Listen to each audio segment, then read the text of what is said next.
ಎಲ್ಲರಿಗೂ ನಮಸ್ಕಾರ. Welcome to my channel. ನಾನು ಶ್ರುತಿ. ಇವತ್ತಿನ ರೆಸಿಪಿ ಆಲೂ ಬಟಾಣಿ ಕುರ್ಮಾ.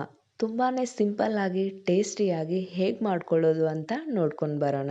ಖಂಡಿತ ನಿಮಗೆ ಇಷ್ಟ ಆದರೆ ಲೈಕ್ ಮಾಡಿ, ಶೇರ್ ಮಾಡಿ, ಹಾಗೆ ಸಬ್ಸ್ಕ್ರೈಬ್ ಮಾಡ್ಕೊಳ್ಳಿ. ಈ ರೆಸಿಪಿ ಚಪಾತಿ ಮತ್ತು ದೋಸೆಗೆ ಒಂದು ಬೆಸ್ಟ್ ಕಾಂಬಿನೇಷನ್ ಅಂತಾನೆ ಹೇಳ್ಬೋದು. ಮೊದಲಿಗೆ ಒಂದು ಪಾತ್ರೆನ ಇಟ್ಕೊಂಡು ಅದಕ್ಕೆ 2-3 ಸ್ಪೂನ್ ಎಣ್ಣೆ ಹಾಕಿ ಅದು ಕಾದ ನಂತರ ಅದಕ್ಕೆ ಚಕ್ಕೆ, ಲವಂಗ, ಏಲಕ್ಕಿ ಮತ್ತು ಪಲಾವ್ ಎಲೆ ಹಾಕ್ತಿದ್ದೀನಿ. ಬೇಕಂದ್ರೆ ಹಾಕೋಬಹುದು, ಇರಲಿಲ್ಲ ಅಂದ್ರೂ ನಡೆಯುತ್ತೆ. ಒಂದು ದೊಡ್ಡ ಸೈಜ್ ಈರುಳ್ಳಿನ ಕಟ್ ಮಾಡಿದ್ದೀನಿ. ನಂತರ ಇದಕ್ಕೆ ಉದ್ದುದ್ದಾಗಿ ಕಟ್ ಮಾಡಿದಂತಹ 4-5 ಹಸಿರು ಮೆಣಸಿನಕಾಯಿ ಹಾಕ್ತಿದ್ದೀನಿ. ಇದನ್ನ ಹೀಗೆ ಅರ್ಧ ನಿಮಿಷ ಸ್ವಲ್ಪ ಫ್ರೈ ಮಾಡ್ಕೊಳ್ಳಿ.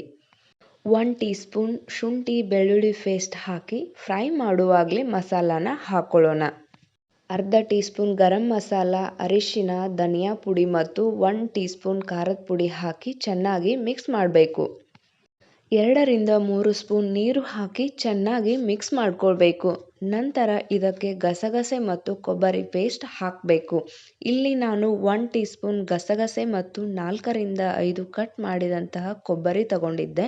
ಆ ಪೇಸ್ಟನ್ನೇ ಹಾಕ್ತಿದ್ದೀನಿ. ಇದನ್ನು ಹೀಗೆ ಚೆನ್ನಾಗಿ ಮಿಕ್ಸ್ ಮಾಡಬೇಕು.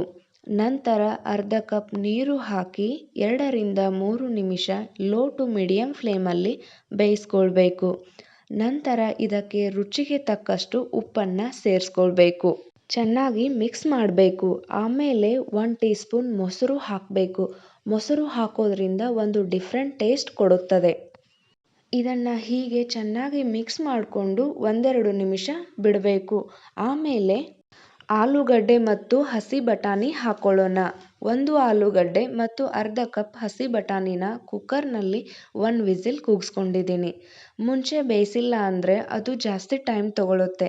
ಮತ್ತೆ ಹೀಗೆ ಚೆನ್ನಾಗಿ ಮಿಕ್ಸ್ ಮಾಡಿಕೊಂಡು ಲೈಟಾಗಿ ಸ್ಮ್ಯಾಶ್ ಮಾಡಿ ಸ್ವಲ್ಪ ನೀರು ಹಾಕಿ 2 ನಿಮಿಷ ಕುದಿಯಲು ಬಿಡಬೇಕು.